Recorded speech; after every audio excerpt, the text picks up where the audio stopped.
from far away place in India, Mizoram. Am I pronouncing your word properly? Vanlalruati? Okay. So she is Miss Vanlalruati from Mizoram University as well. Participant number 21.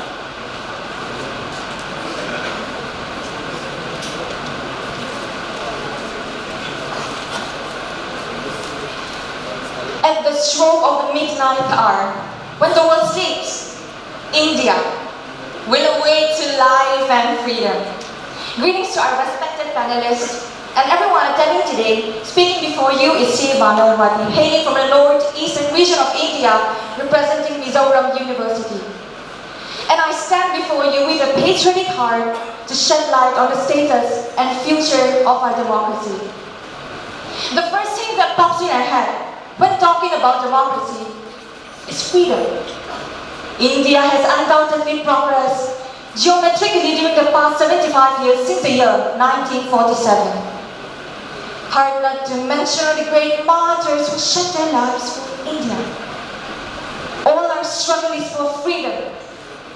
We seek neither misery nor happiness, but freedom. Freedom alone, says Swami Vivekananda, one of the greatest freedom fighters. The advent of independence marked a milestone partition where millions and millions breathed once last. Today's youth, especially each and every one of us sitting in this room, we all are the product of post-independence generation who grew up on the la-la land where freedom and independence were taken for granted. Still, we all are proud Indian. Privacy, freedom, and independence. These are almost intangible unless and until a person's freedom is taken away and put him or her under confinement. Even I am sitting here today in front of you, wearing a coat, talking about privacy and freedom, yet I will never truly and fully understand the meaning of what freedom is. The next thing I would like to talk about is the status of India before and after democracy. This will show you all a completely different India.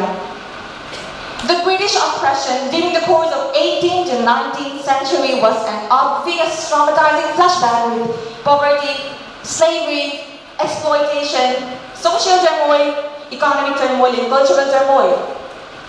When the British colonizers arrived to the shores of India, India's share to the world's economy was more than 2-3%. And when they left her, it was down to below 4%. 90% of the population lived below poverty line, and today it stood at less than 22%. Life expectancy rate and literacy rate have been skyrocketing as well. It is intriguing, even whimsical, to envision what India would have looked like if the British had never ruled her. I will give you one more reference. Last year, on the 23rd of August, 2023, India has successfully landed Chandrayaan-3 to the south pole of the moon. Yet that remains to be the most delicious cup of tea for the West. How sweet. Just imagine what we can do, what we can achieve, what will be the limits of us, Indians. Speaking of democracy, we have to talk about our country's economy as well, since polity and economy are interlinked and interconnected to one another and cannot be set separated when talking about our country's democracy. It was believed by many that India's economy will reach $5 trillion by the end of 2024, stating the current Honorable Prime Minister's vision. However, with all due respect, on a personal level, I do not think this is possible. I do believe this is a fantasy target and is unattainable in a foreseeable time frame, due to the setbacks we have witnessed during the COVID-19 pandemic situation and demonetization.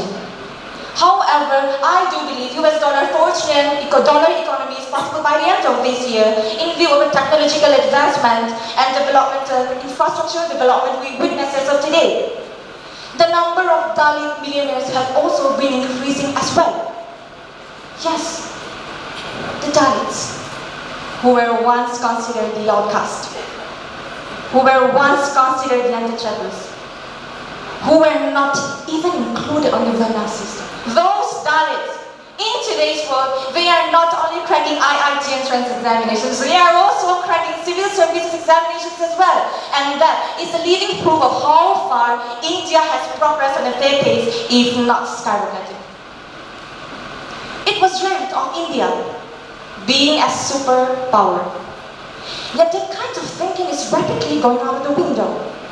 But the carpet had not slipped under our feet. I do believe with the modernistic initiative such as Vocal for Local and Make in India. These are definitely the pathways to transformational change to make India an economic superpower that is directed towards boosting local manufacturing industries and agriculture. Since agriculture is the backbone of our country's economy. India, the biggest democracy and the most populated country in the world. Yet it is a country of unity in diversity. India ensures equality to each and every citizen, quoting Article 14 of the Indian Constitution. Speaking of Article 15 of the Indian Constitution, no citizens can discriminate on the grounds of race, caste, color, sex, gender, religion, or others of any form. For instance, in the year 2017, current Honorable Prime Minister initiated a campaign in Uttar Pradesh state elections where the Muslims advocated to abolish triple talaq. Such a beautiful outcome was that in the following year, 2019, triple talaq was made illegal right away by the central government. Speaking of equality on a global level, I will tell you one story that will show you all a completely different scenario. Malala Yousafzai, an education activist. She was shot in the head just for speaking a simple truth that girls should go to school. Education is the only safeguard to democracy, said Franklin D. Roosevelt. Since education is the most powerful weapon one can use to change the world, with said Nelson Mandela. Now, coming to the future of our country's democracy.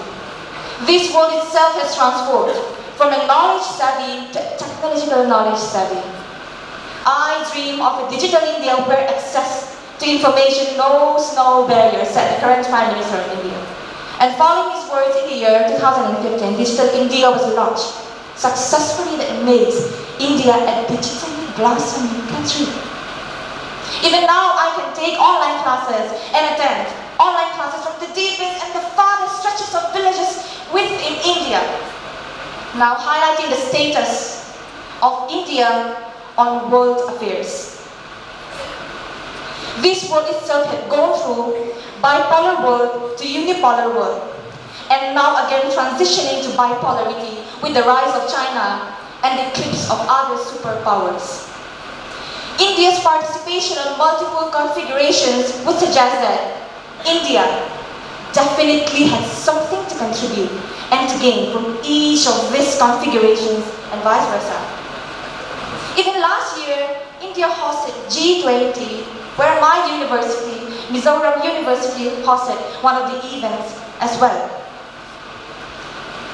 And now, coming to conclusion, I am a 23-year-old woman who was born to a socially backward society.